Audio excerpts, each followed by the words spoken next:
అవతల వాళ్లకు డిపాజిట్లు కూడా రావు.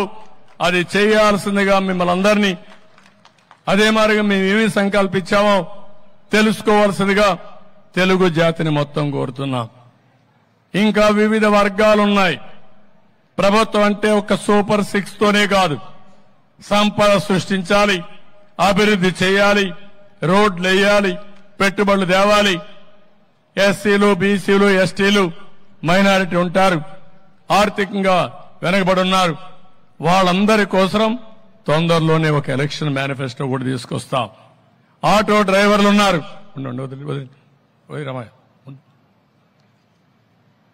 వాళ్ళందరి కోసం ఏం చేయాలనో అవి కూడా వర్కౌట్ చేస్తాం. అవన్నీ వర్కౌట్ చేసి కూడా వస్తాం. నేను అందుకే ఇంకొక మాట కూడా చెప్పాను. మనం అందరం కష్టపడినా కొంతమంది కష్టపడలేని వాళ్ళు ఉంటారు. వృద్ధులు గాని, వితంతువులు గాని, ఆధారం లేని వాళ్ళు. అలాంటి ఆధారం లేని వాళ్ళకి పెన్షన్ విధానం ఏర్పాటు చేసిన పార్టీ తెలుగుదేశం పార్టీ. ఏర్పాటు చేసిన నాయకుడు నందమూరి తారక రామారావు గారు.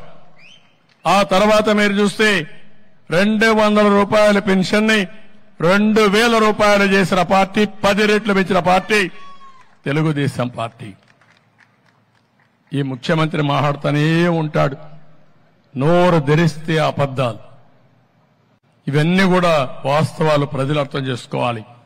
అదే సమయంలో మళ్లీ 4000 రూపాయలు ఇంటి దగ్గరకే మొదటి తారీఖున నేరుగా ఇస్తామని చెప్పిన పార్టీ తెలుగుదేశం పార్టీ.